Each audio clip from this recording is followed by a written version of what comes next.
الحمد لله رب العالمين والصلاة والسلام على محمد بن عبد الله الأمين وعلى آله وأصحابه أجمعين أما بعد.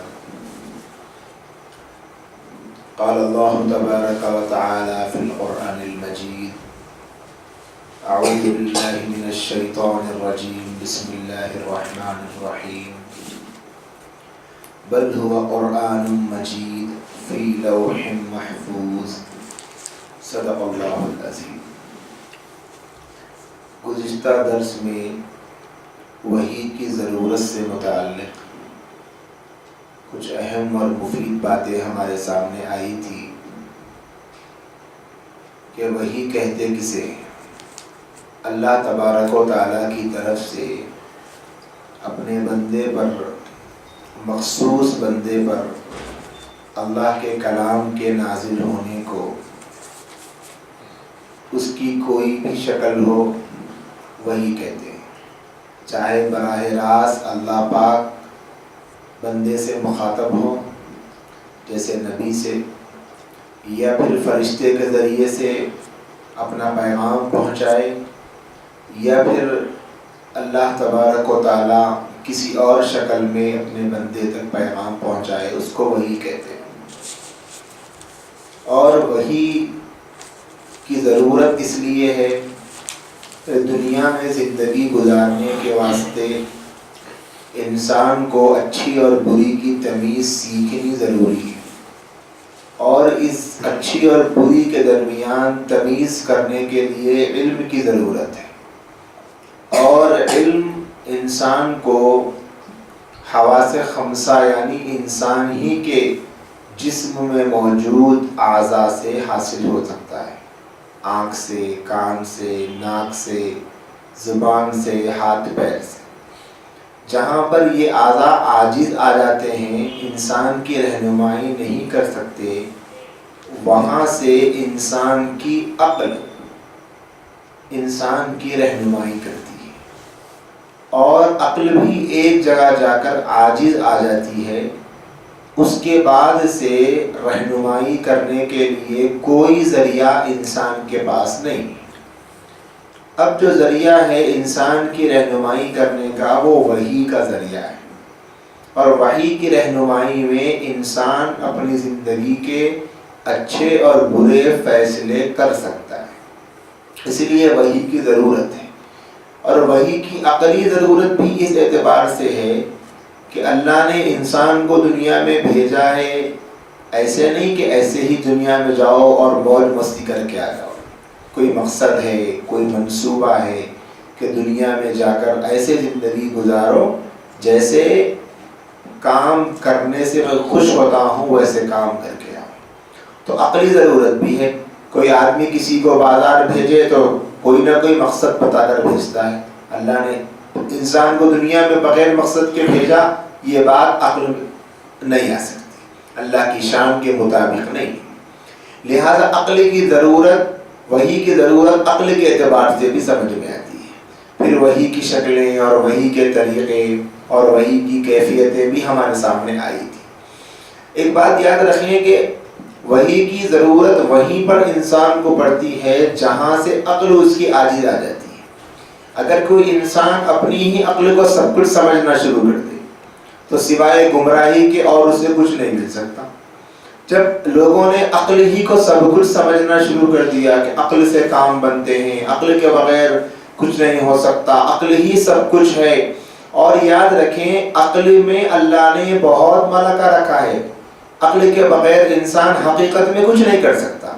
لیکن وہ عقل جب وحی کے ساتھ ہو، عقل بھی ہو، وحی ہو، قرآن مجید کی اللہ کی رہنمائی ہو، اور عقل اس کے ساتھ استعمال کی جائے تو فائدہ دے.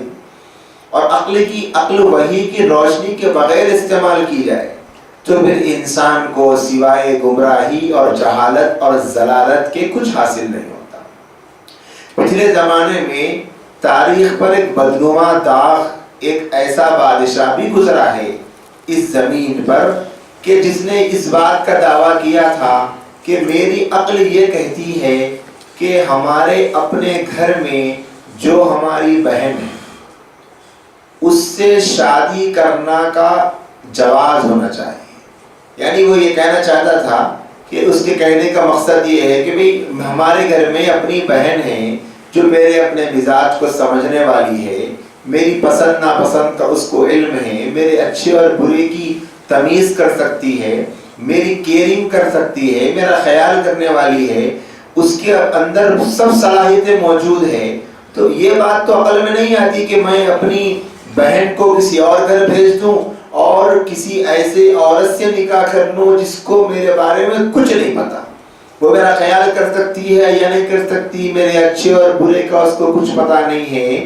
ایسی عورت سے نکاح کرنے کو میری عقل اجازت نہیں دیتی. تو عقل کا یہ تقاضا ہے کہ سگی بہن سے نکاح جائز ہونا چاہیے تھا. میں سگی بہن سے تو نکاح حرام ہے, لیکن اس نے یہ دعویٰ کیا تھا کہ عقل اس بات کی اجازت دیتی ہے کہ اگر نکاح کرنے کے لیے سب سے موزوں اور بہترین اور پرفیکٹ کوئی عورت ہو سکتی ہے تو وہ خود اپنی بہن ہو سکتی ہے.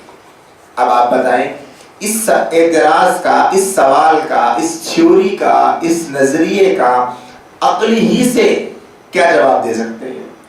کوئی بھی انسان کچھ بھی عقل سے جواب نہیں دے سکتا.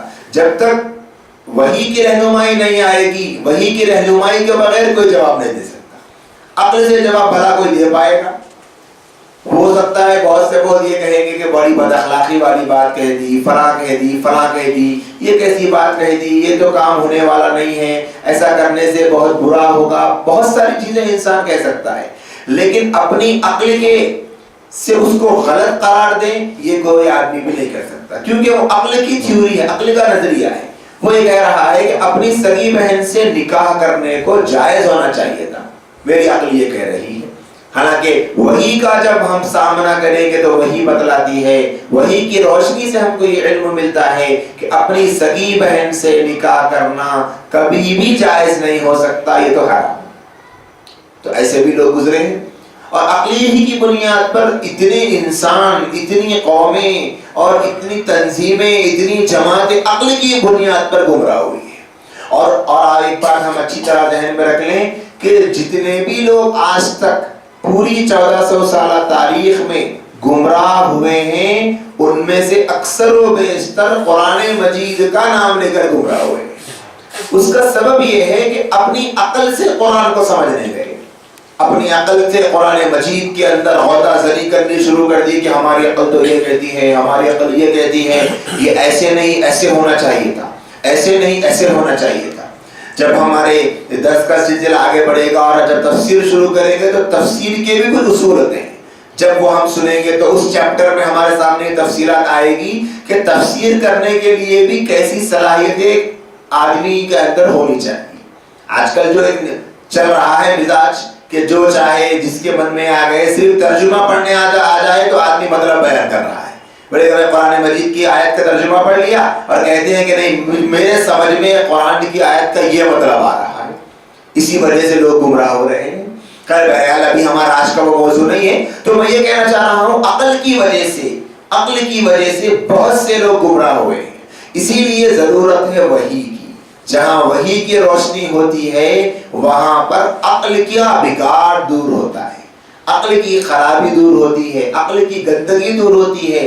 اور اس میں ایک بہت بڑی وجہ یہ ہے, ہمیشہ کے لیے ہمارے ذہن میں یہ بات رہنی چاہیے, کبھی بھی زندگی میں کوئی سوال کر سکتا ہے کہ عقل سے تو ہم اتنے کام کرتے ہیں, اتنی ساری چیزیں ہم عقل سے پوری کر رہے ہیں. جیسے آج انگریز کی طرف سے اور گوروں کی طرف سے اور اسلام دشمن طاقتوں کی طرف سے بار بار یہ پروپیگنڈا سامنے آ رہا ہے میڈیا کے ذریعے سے کہ بھئی یہ 1400 سال پرانی تعلیمات, 1400 سال پرانی شریعت وہ اس زمانے کے لیے تھی, آج کے لیے نہیں ہے.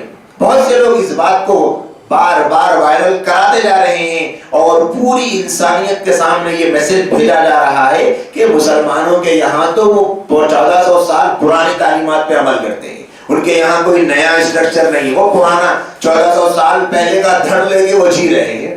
تو ہمیشہ ہمارے ذہن میں یہ بات رہنی چاہیے ہر مسلمان کے کہ عقل میں اور وحی میں اگر کوئی آدمی مقابلہ کر رہا ہے تو ہمارے ذہن میں یہ بات ہو کہ عقل انسان کے ذہن میں جو موجود ہے مواد, اللہ نے اس کو بنایا ہے, یہ مخلوق ہے, اور مخلوق ہمیشہ عاجز ہوتی ہے، اور وہی جو ہے وہ اللہ کی طرف سے عطا کردہ وہی وہ نعمت ہے، وہ اللہ کا کلام ہے، اللہ کا کلام عاجز نہیں ہوتا. یعنی عقل جو ہوتی ہے وہ تو مخلوق ہے، مخلوق ختم ہونے والی ہے، فانی ہے، اللہ کا کلام کبھی ختم ہونے والا نہیں ہے. تو جس ذات نے عقل کو بنایا وہ ذات افضل ہوگی یا عقل افضل ہوگی؟ عقل 1400 سال پرانے اس اسٹرکچر کو، تعلیمات کو قبول کرنے سے انکار کر رہی ہے، تو کیا امید ہے کہ آج آپ اگر کوئی نظام بنائیں گے تو آنے والے 100 سال کے بعد آپ کی عقل اس کو قبول کرے گی؟ آنے والے 100 سال کے بعد عقل پھر قبول نہیں کرے گی، بولے کہ نہیں صاحب ابھی تو ہماری عقل قبول نہیں کر رہی، اب آپ جو نظام 100 سال پرانا ہے اس کو بدلیے. تو عقل کا اعتبار وحی کے سامنے نہیں ہے. شریعت کی جو وحی ہے، اللہ کی طرف سے جو کلام اپنے بندوں کی طرف آتا ہے، اس کے سامنے عقل کی کوئی حیثیت نہیں. تو یہ چند باتیں ہمارے سامنے وحی کے متعلق آئی تھی. ایک بات وحی کے تعلق سے اور رہ گئی، وہ یہ ہے کہ قرآن میں وحی جو ہے نا دو شکلیں ہیں وحی کی. یعنی اللہ کی طرف سے جو کلام نازل ہوا اپنے بندے پر، ویسے بہت سارے نبیوں کا نازل ہوا، لیکن اللہ کے رسول صلی اللہ علیہ وسلم پر جو کلام نازل ہوا وہ دو طرح کا ہے. ایک کلام وہ ہے جس میں الفاظ بھی اللہ کے ہیں اور اس کے معنی بھی اللہ کی طرف سے آئے ہیں. یعنی جیسے الحمدللہ رب العالمین قرآن مجید کی آیت ہے، تو اب یہ آیت کریمہ کا جو ٹکڑا ہے یہ اس کے الفاظ بھی اللہ کی طرف سے آئے ہیں اور اس کے جو معنی ہوں گے وہ بھی اللہ کی طرف سے آئے ہیں. اس کو کہتے ہیں وحی مطلوع.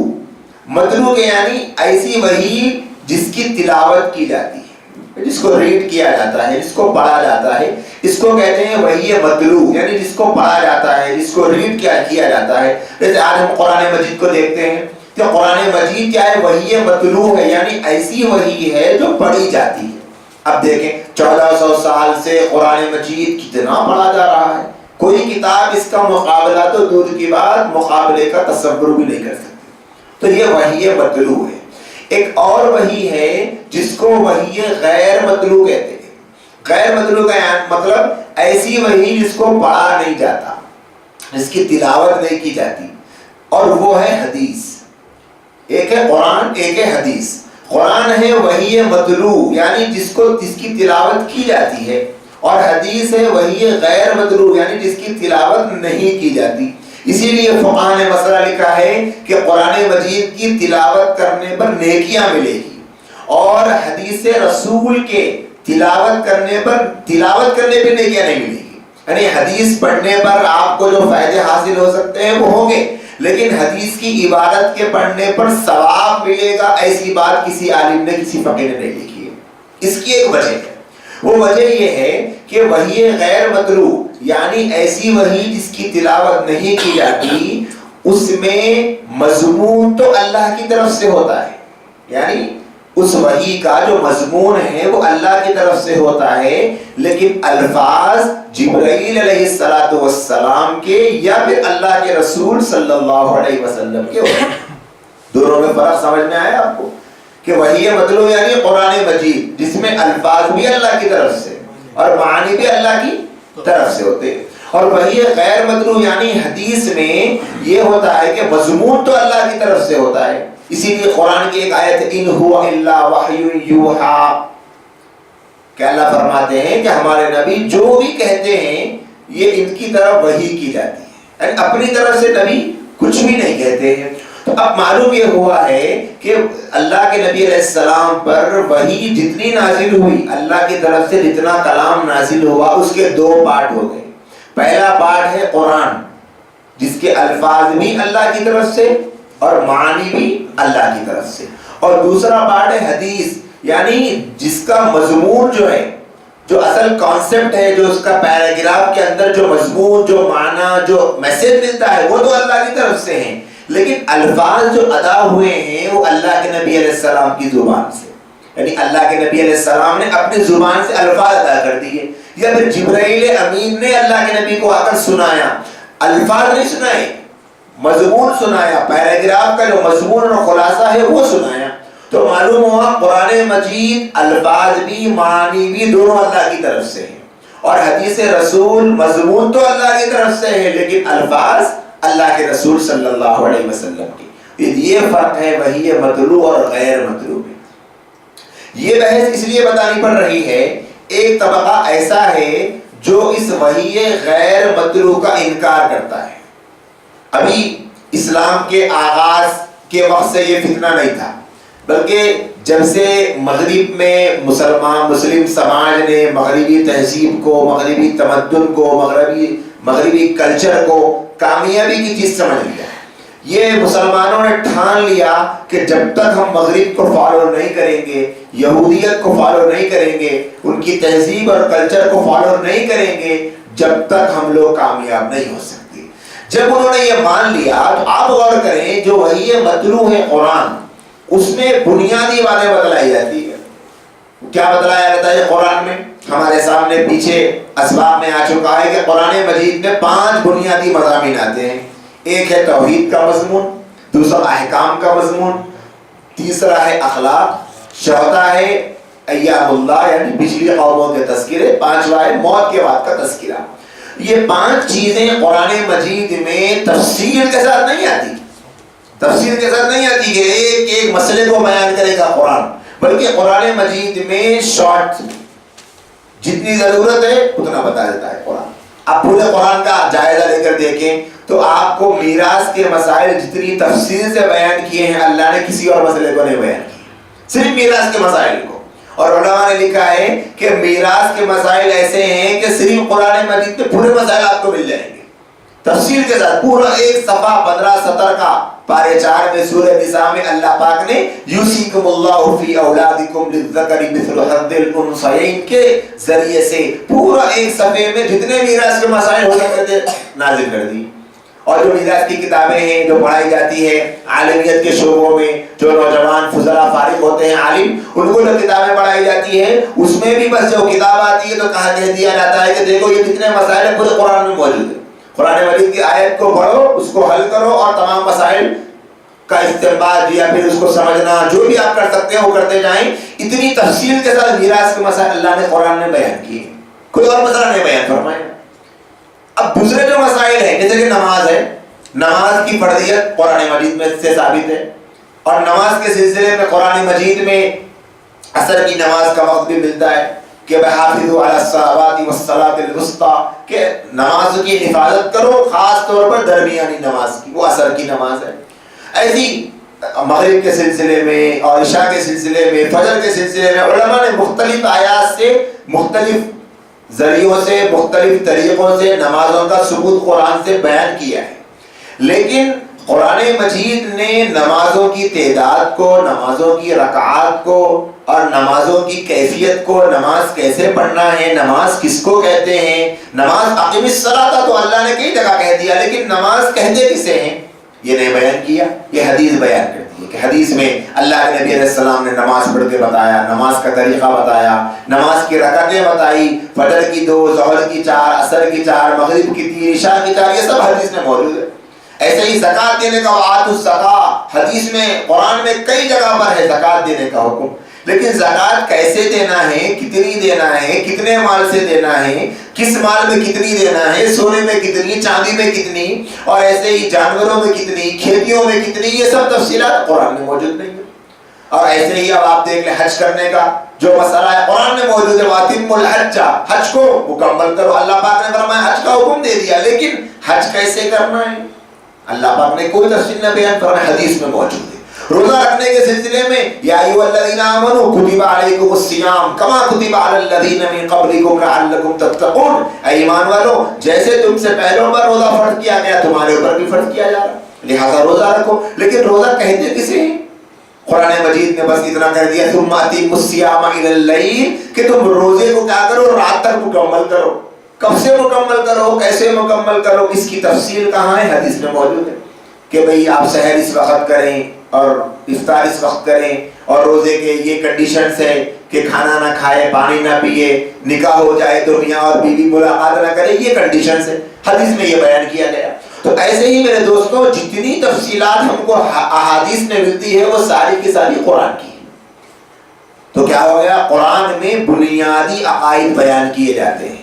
عقائد ہیں، ایسے ہی اخلاقیات کے بنیادی مضامین ہیں جو مرکزی مضامین ہیں، اللہ پاک پوائنٹس بتا دیتے ہیں بس، اب اس کو سمجھے گویا اس کی پرتوں کو کھولتے جاتے ہیں اللہ کے نبی علیہ السلام، اس کی تشریح حدیث میں ہوتی ہے۔ قرآن پر عمل کرنے کے لیے راستہ حدیث رسول ہے، حدیث رسول میں اللہ کے نبی علیہ السلام بتلاتے ہیں کہ اس آیت پر ایسے عمل کرو، اس آیت پہ ایسے عمل کرو، اس آیت پہ ایسے عمل کرو، تو اس لیے ضرورت ہے حدیث کی۔ تو جب سے قوم میں یہ مزاج پیدا ہوا کہ ہم انسانوں کو روکیں، جو اسلام کا جو سیٹ اپ چل رہا ہے دنیا میں اس سے روکیں، اس سے لوگوں کو ہم دور کریں، تو ان لوگوں کے سامنے جو سب سے بڑی رکاوٹ بنی تھی وہ حدیث بنی تھی۔ اس لیے کہ قرآن مجید میں تو بس نماز قائم کرو، 5 نمازیں پڑھنے کا تو اور اتنی رکعتوں کے ساتھ پڑھنے کا تذکرہ نہیں ہے، تو اب لوگوں کے سامنے جب حدیثیں ہیں تو لوگوں نے کہہ دیا کہ وحی مطلوع تو ہے اللہ کی طرف سے، میں نے آپ کے سامنے جو 2 قسمیں بتائی نا، ایک وحی مطلوع غیر مطلوع، لوگوں نے کہہ دیا کہ کچھ لوگوں نے کہ نہیں وحی مطلوع جو بھی اللہ کے نبی میں مانا وہ صرف وحی مطلوع ہے، یعنی جتنی وحی اللہ کے نبی علیہ السلام پہ نازل ہوئی وہ صرف قرآن ہے، اس کے علاوہ کوئی چیز نبی علیہ السلام پہ نازل نہیں ہوئی، کوئی نازل نہیں ہوئی، بس قرآن میں جو ہے بس وہی نازل ہوا ہے، لہذا ہم اسی کو مانیں گے، اس کے علاوہ کسی بھی چیز کو ہم نہیں مانیں گے۔ جب نہیں مانیں گے تو پھر راستہ آسان ہو گیا، بھائی نماز پڑھو، قرآن کے اقیم الصلاۃ نماز قائم کرو، تو اب نماز کا کوئی فردی معنی بیان کر دو کہ اقیم الصلاۃ یعنی نماز کو قائم کرو، اللہ نے فرمایا بھائی نماز کو قائم کرنے کے بارے میں نیکی کرنے کا معنی ہے، فلاں کام کرنے کے معنی ہے۔ اس طریقے سے قرآن میں رد و بدل کرنے کا راستہ کھلا اور لوگوں نے کہہ دیا کہ نہیں وحی غیر مطلوع کی کوئی حیثیت نہیں ہے، جتنا نازل ہوا تھا اللہ کے نبی علیہ السلام پہ کلام وہ سارا کا سارا کہاں ہے بھائی؟ قرآن مجید میں، اس کے علاوہ کہیں پر بھی نہیں ہے۔ حالانکہ قرآن مجید سے خود یہ بات ثابت ہے کہ وحی مطلوع یعنی احادیث بھی اللہ کے نبی صلی اللہ علیہ وسلم پر اللہ کی طرف سے نازل ہوئی تھی، قرآن مجید سے ثابت ہے۔ جیسے مثال کے طور پہ خود اللہ کے نبی علیہ السلام نے فرمایا اوتیت القرآن ومثلہ معہ، اللہ کے نبی فرماتے ہیں مجھے قرآن مجید عطا کیا گیا، ومثلہ معہ، اور اس کے ساتھ اس جیسی چیز بھی عطا کی گئی۔ اس جیسی چیز کیا ہے؟ قرآن مجید میں جو مضامین ہیں، جو احکام ہیں، ایسے ہی میرے اوپر کچھ اور احکام بھی نازل ہوئے۔ وہ کہاں ہیں نازل ہوئے؟ وہ حدیث میں ہے۔ وہ کہاں ہے بھی؟ حدیث میں۔ بات سمجھ میں آ رہی نا؟ وہ کہاں ہے؟ حدیث میں ہے وہ احکام۔ ایسے ہی ایک آیت کریمہ قرآن مجید میں اب ہم غور کر کے دیکھ سکتے ہیں، اللہ نے فرمایا وَمَا جَعَلْنَا الْقِبْلَةَ الَّتِي كُنْتَ عَلَيْهَا إِلَّا لِنَعْلَمَ مَن يَتَّبِعُ الرَّسُولَ مِمَّن يَنقَلِبُ عَلَىٰ عَقِبَيْهِ۔ اللہ فرماتے ہیں کہ ہم نے آپ کے لیے اس سے پہلے بھی یہ قبلہ بنایا تھا کہ جیسے مسجد نبوی میں اللہ کے نبی علیہ السلام جب مدینہ منورہ گئے ہیں تو پہلے بیت المقدس کی طرف رخ کر کے نماز پڑھتے تھے۔ مسجد اقصی میں جو قبلہ ہے، قبلہ اول مسلمانوں کا، وہاں پر اللہ کے نبی علیہ السلام رخ کر کے نماز پڑھتے تھے۔ لیکن اللہ کے نبی علیہ السلام کی خواہش تھی کہ میں کعبۃ اللہ کی طرف رخ کر کے نماز پڑھیں، تو اللہ پاک نے کہا فرمایا ہم نے اس سے پہلے بھی آپ کے اوپر، آپ کے لیے اس کو قبلہ بنایا تھا، اس سے پہلے بھی ہم نے آپ کے لیے قبلہ بنایا تھا، اس لیے کہ تاکہ ہم جان لیں کہ کون آپ کا وفادار ہے، کون آپ کا نافرمان ہے۔ تو یہاں پر جو اللہ فرماتے ہیں کہ اس سے پہلے بھی آپ کے لیے ہم نے اس کو قبلہ بنایا تھا، کہاں بنایا تھا؟ قرآن مجید میں کہیں پر بھی اس سے پہلے مسجد اقصی کو قبلے بنانے کا تذکرہ نہیں ہے، ایسا کوئی تذکرہ قرآن مجید میں نہیں ہے۔ تو معلوم ہوا کہ کہیں اور یہ حکم اللہ کے نبی کو ملا تھا مسجد اقصی کی طرف رخ کر کے نماز پڑھنے کا، تو کہاں ملا تھا؟ وہی حکم جو اللہ کے نبی علیہ السلام کو ملا تھا، اسی کو وہی غیر مطلوع کہتے ہیں۔ یعنی حکم تو ملا لیکن قرآن کا حصہ نہیں بنا، تو کیا بن گیا؟ وہ حدیث کا حصہ بن گیا۔ اس لیے وہی غیر مطلوع کا مطلب سمجھ رہے ہیں نا آپ لوگ؟ وہی غیر مطلوع کا مطلب حدیث ہے جس کی تلاوت نہیں کی جاتی، اس کا لفظی ترجمہ ہے وہی غیر مطلوع، یعنی ایسی وہی جس کی تلاوت نہیں کی جاتی ہے، وہ حدیث رسول ہے۔ تو جو قرآن میں وہی نہیں لکھی گئی وہ ساری کی ساری کیا بن گئی؟ حدیث بن گئی، ٹھیک ہے نا بھائی؟ جتنی قرآن مجید میں آیات نہیں لکھی گئی وہ ساری کی ساری حدیث بن گئی۔ تو اب لوگوں نے اس کو کیا کر دیا کہ بھائی نہیں یہ جو وحی غیر مطلوع ہے یہ تو ثابت ہی نہیں ہے، یہ تو ہوا ہی نہیں کچھ، تو اب جب وحی غیر مدعو یعنی حدیث کا انکار کر دیا تو پھر قرآن مجید پر عمل کرنے کا کوئی راستہ ہی نہیں بچا. اب کون سی بھی آیت کریمہ پر عمل کرنے کی بات کہی جائے تو اب اپنی من مانی تشریح. اس لیے کہ قرآن مجید میں جو نازل ہوئے الفاظ اس کے معنی کون سب سے اچھا سمجھ سکتے ہیں بتائیے؟ بولو بھائی کون اچھی طرح سمجھ سکتے ہیں؟ اللہ کے نبی صلی اللہ علیہ وسلم جس پہ قرآن نازل ہوا ان سے بہتر کوئی اس کا معنی سمجھ ہی نہیں سکتا ہے. اور حدیث میں کیا ہے؟ اسی قرآن کا معنی ہے. قرآن کا جو معنی ہے, قرآن کی جو تشریح ہے, قرآن کی جو تفسیر ہے وہی تو حدیث ہے. اللہ کے نبی علیہ السلام نے جتنے اچھے طریقے سے قرآن کو سمجھا ہے اتنے اچھے طریقے سے کوئی سمجھ ہی نہیں سکتا تھا. تو اب ان لوگوں نے کیا کر دیا کہ اس حدیث کو درمیان سے ہٹاؤ, کیونکہ حدیث جب تک رہے گی مسلمانوں کو گمراہ نہیں کیا جا سکتا, عمل سے نہیں ہٹایا جا سکتا. جب تک حدیث رہے گی تب تک ہم کچھ بھی نہیں کر سکتے. اس لیے کہ حدیث میں تو ایک ایک جزئیے کو بیان کیا گیا, ایک ایک شق کو بیان کیا گیا, چھوٹے سے چھوٹے جملے کو نہیں چھوڑا گیا, ہر چیز کو حدیث میں بیان کر دیا گیا کہ ایسے کرو ایسے کرو ایسے کرو ایسے کرو. اور مسلمانوں کے سامنے پورا نظام زندگی آ گیا. دوسرے کسی بھی مذہب میں پوری زندگی گزارنے کا نظام ہم کو نہیں ملے گا. سب لوگ محتاج ہیں, ایک مسئلہ بتا دیتے ہیں تو دوسرے مسئلے میں محتاج ہیں. ہمارا مذہب یہ سکھاتا ہے لیکن یہ نہیں سکھاتا, یہ بتلاتا ہے لیکن یہ نہیں بتلاتا. اب آج آپ دیکھ لیں مغرب کو, انگریزوں کو دیکھ لیں کہ ان لوگوں نے عورت کی آزادی کا ایسا نعرہ بلند کیا کہ عورت کو آزادی ملنی چاہیے, عورت کو فریڈم ملنا چاہیے, عورت کے اوپر اسلام بہت ظلم کرتا ہے, ہم عورت کو انصاف دیں گے, ہم عورت کو آزادی دلائیں گے. اور آزادی نسواں کا ایسا پرفریب نعرہ ان لوگوں نے بلند کیا. تو آج کیا حال ہے مغرب کا ہم خود دیکھ سکتے ہیں کہ عورت کے اوپر ان لوگوں نے آزادی لانی چاہی تو وہی آزادی عورت کے لیے عذاب بن گئی. اور آزادی کیسی دے دی کہ عورت کو طلاق کا اختیار دے دیا.